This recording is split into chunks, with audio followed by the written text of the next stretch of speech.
Hello, Richard. Yeehaw! Let's go live, baby. You have energy. Why do you have so much energy? I'm wound up for the roundup. The couple things happened today. I happened to meet Kyle Dubas today. Um, Oh, so impressive. What a nice guy. well, let's talk about this. Nope.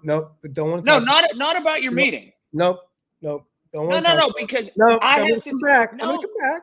No, okay. see, you're trying to control me.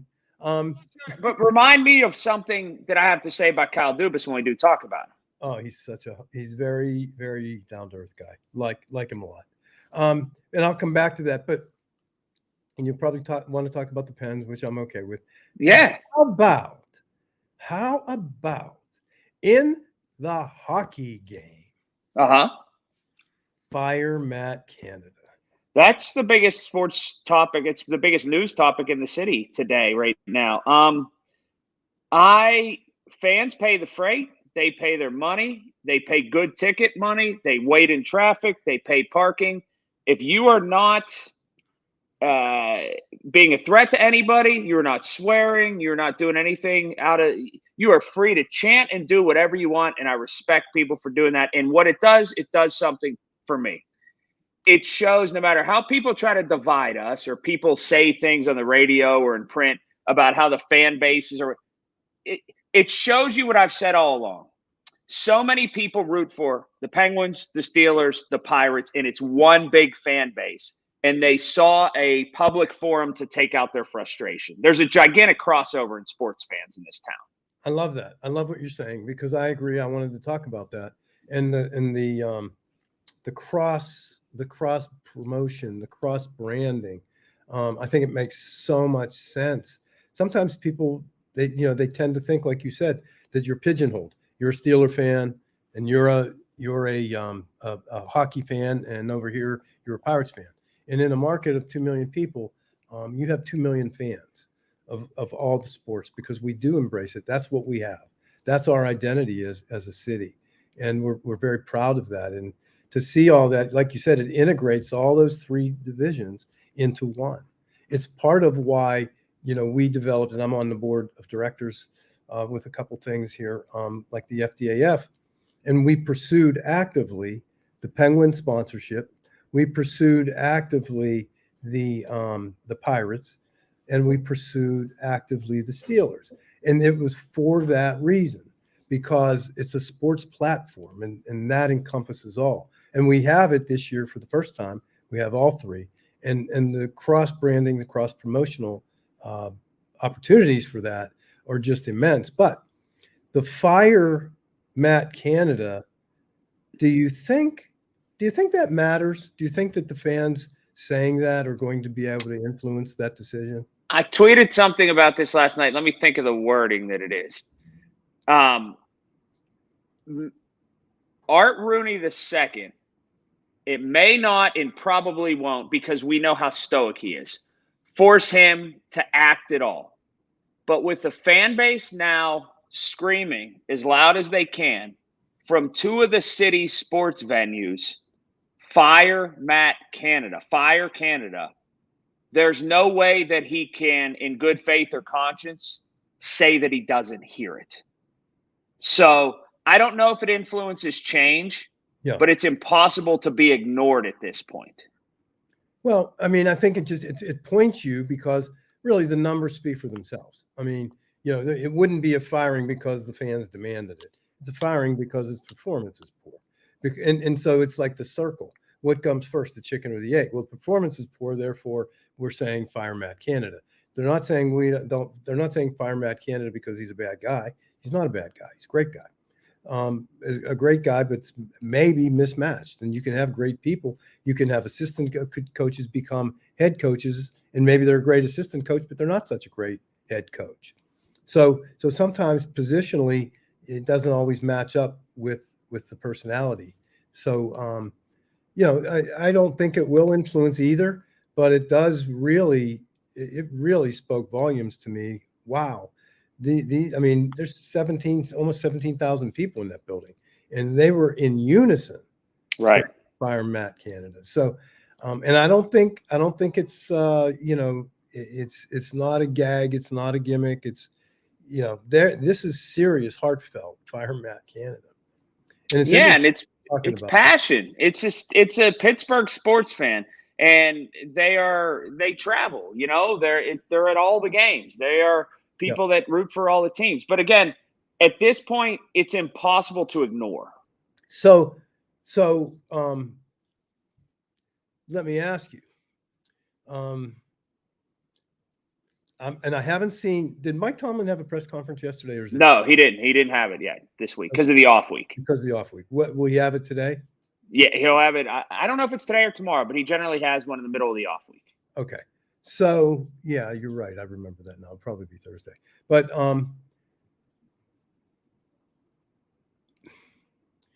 I'm looking forward to that press conference because I think.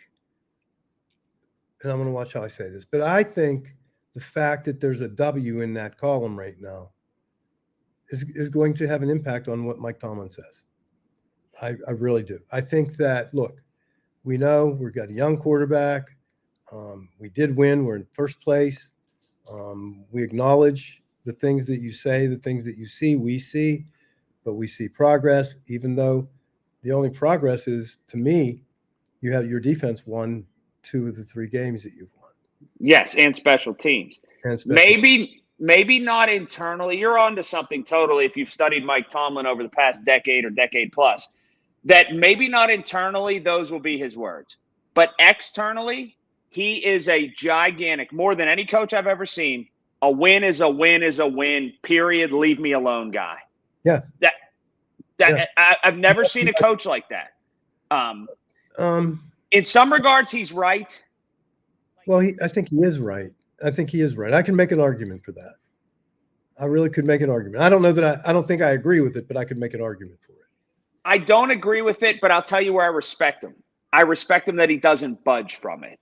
He relays to the public, I'm just here to win. I don't care how it happens, and I don't want to have a deeper discussion. I'm paid to win, and if I win, we don't need to dive into it deep.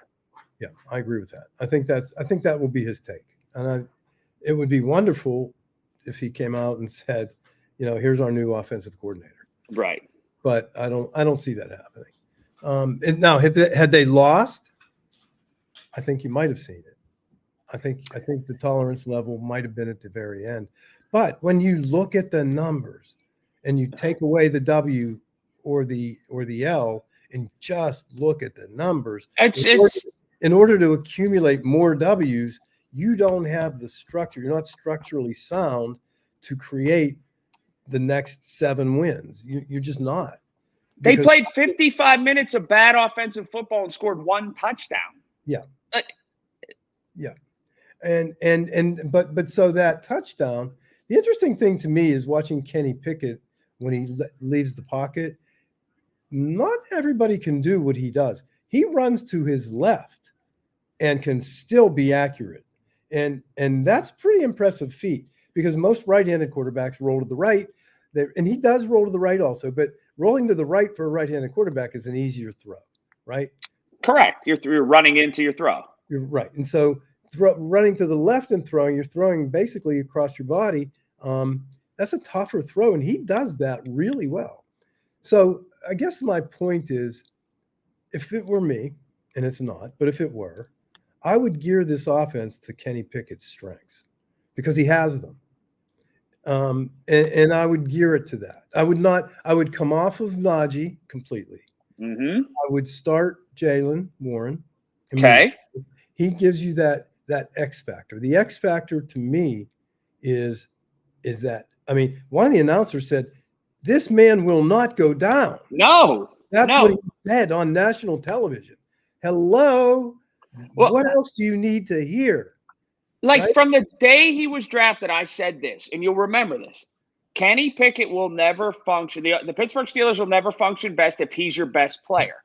But the best position to put him in is to get his feet moving, get him throwing on the run, and get the ball out of his hands and allow him to distribute. We saw that in the last drive. Let him move around. I'd come off if I saw my offensive coordinator come back with run, pass, run, pass, run, pass again. he'd be on the bench too. There can be no run pass.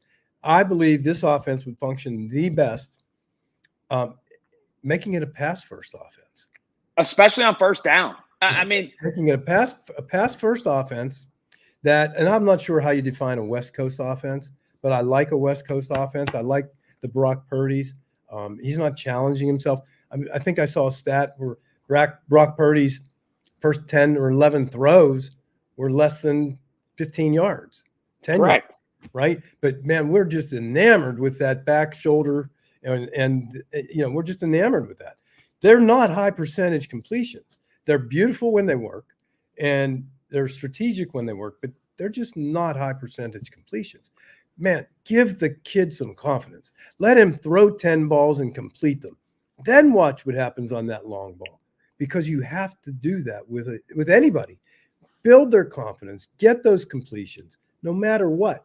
Pass first, run second. And then when you do that, and by the way, come back to that run second idea.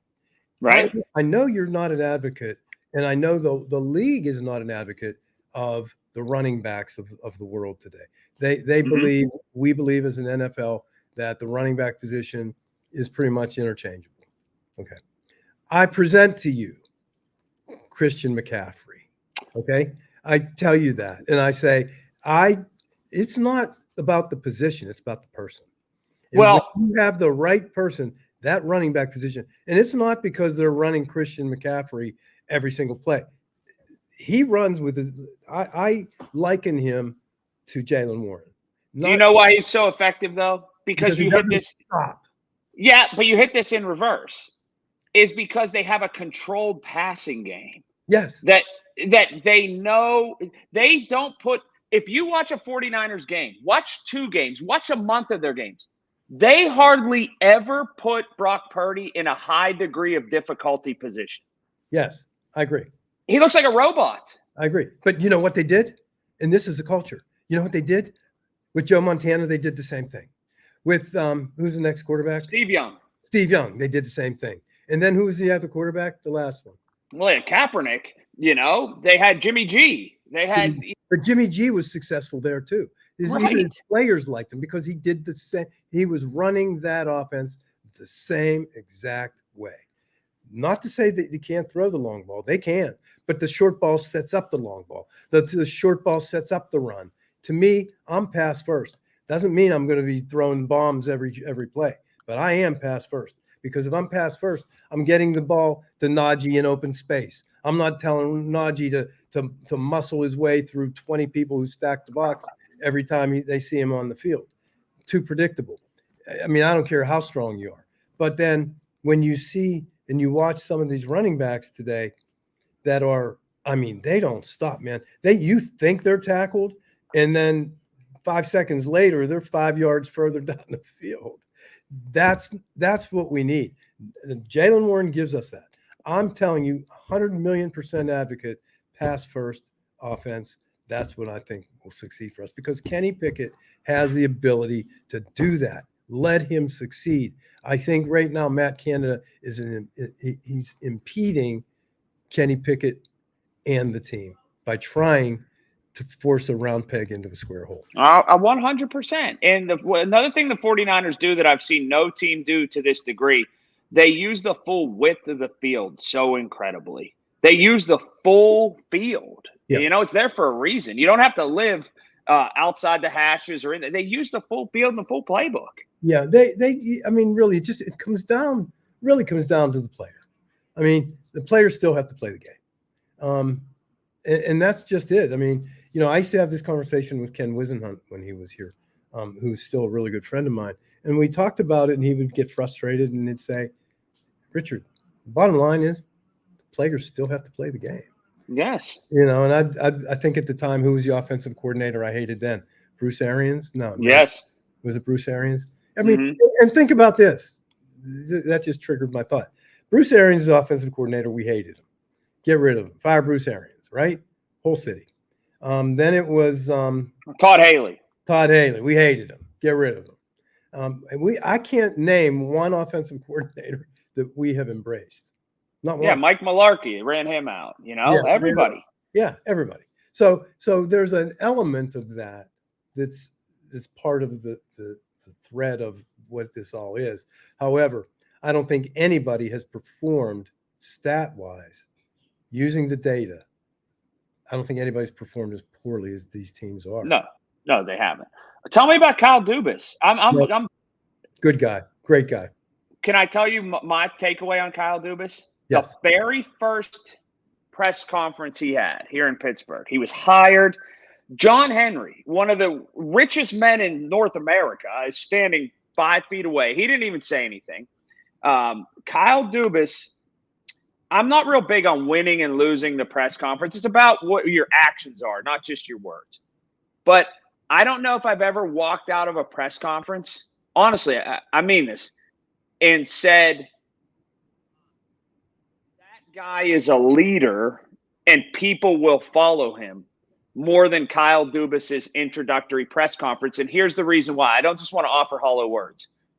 He never had, and you can't script a press conference. You don't know the questions that are coming. There was never an or an or a moment of indecision for any question that was thrown at him. And it was a good 45 minutes of questions in a new town, a new place with a new team. And he had a direct plan for everything that was asked of him, which means he had researched. Again, like I said, I did meet him, and I want to leave it at that, because I don't want to exploit that meeting at all. I just don't. I mean, he is really down to earth guy. He's just I mean, he's just that guy, and so that inspires people to follow him. And he's young. I mean, yes, he's less than 40 years old, 37, 38 years old, young, inspires the confidence of everybody around him. Now, this is not him telling me this. This is, I have a relationship with all the Pens, from players to the media, to the marketing, to, everybody, to Phil Bork. We have those relationships with everybody. To a person, to a man, to a woman, they have said, every single one of them, how he inspires them and he inspires confidence. And I'm telling you, I did say that. I did say it's amazing to me how quickly everybody in this organization has got behind you. It's just amazing to me. And then when you do meet him, it is exactly as advertised. Just a great guy. He will have a lot of success here. I would tend to agree. So anyway, no football this weekend. No Steeler football this weekend. No Steeler football. I can't wait to see Mike's press conference. That's what I'm waiting for. You're waiting for that. You because want the flash moment. I'm sorry? You want the flash moment that's never going to come. That's it. I really do. And at midnight last night, I was Googling Mike Tomlin's press conference because I forgot that he wasn't going to do it this week until late. But I wanted to hear it. I wanted to see it. And thinking in the back of my mind, I know this isn't going to happen, but maybe it is. So, I want to see it happen. I really do. I want to see this team achieve the things that it should. It's capable of. And I really believe I think we have the talent. You can't have this conversation, however, without also talking about the defense. So the defense is fabulous, I think. The first half was not so great. We made the adjustments we needed to make. TJ Watt, Did you hear what happened with him? Did you hear the full story? His finger? Yes. Yeah. No, go ahead. You might know more. Dislocated it, and there was a tendon that was a little bit torn. He just reached down and put it back in. Yeah, I know. He's an animal. Like Mike Tomlin said a year ago, it was a year ago. Like Mike Tomlin said when he was asked by the media, tell us about TJ Watt. And Mike Tomlin just looked bewildered, like, why would you ask me that? TJ Watt? He's from another planet. Move on. Next. And he is from another planet.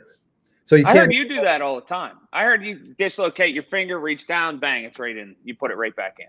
Yeah, he got that from me. Yeah, that's what I hear. Yeah. Uh-huh. I would take a week off of work if that happened to me. Yeah. So I don't know. Oh. You have those juices flowing. Yeah. And he has them, and that's and you know what, Highsmith, look at him. How do you talk about the defense without talking about him? How do you there's so many positives there. Well, let me hit on one thing before we get out of here. There are a lot of people that say, Kevin Colbert was dwindling in the last couple years of his stewardship, and he left and had a couple bad drafts. it needs to be mentioned all the time, and I always make mention of this. Nobody in the NFL, I don't say nobody, few people in the NFL knew about Highsmith. A lot of people thought he was overdrafted. Kevin Colbert made a huge reach. On draft night, a lot of people said, this isn't the right guy to take in this spot. And he stuck his neck out for Highsmith, and it ended up being absolutely spot on correct. So if you're going to take Kevin Colbert apart for some bad picks, No, you have to give him a lot of credit. Not you, but people. You have to give him a lot of credit for seeing the talent in Highsmith and understanding what he could become. Okay, but remember, again, he's plugged into the system that allows him to be great. Right. You know, he shares the side, he shares the position on the opposite side as TJ. They together are creating each other's success. So it's Kevin Green and Greg Lloyd all over again. 100%. And so yeah, maybe had a different team drafted him, maybe he wouldn't have this kind of success. But I'd never be critical of Kevin Colbert for anything, because if somebody were, I'd say, well, show me every other team and the ones. I mean, listen, Tom Brady draft 6th round, he becomes the greatest quarterback of all time. Think anybody ever thought that? If they did, they would have drafted him before the 6th round, right? So nobody ever thought that. One of the best quarterbacks in the league right now. Everybody passed up on until the final pick of the draft, and that's Brock Purdy. Brock Purdy, right? Brock Purdy lives in an apartment with a roommate because he's making beginner salary. He'll break the bank, however, when it comes to renegotiate, as long as he stays healthy. But yeah, so you can't. It's really hard to make those choices with data only. The data can help you, but really, it is the player, like Ken Wisenhunt said. It's the desire. It's the size of their heart. It's the size of the dog in the fight, right? It's not the size of the dog in the fight. It's the size of the fight in the dog. On that note, that's a pretty good note to dismount on, Richard. Your words of wisdom. I like it. I like it too. Have a good week. You too. I'll see you. Thank you.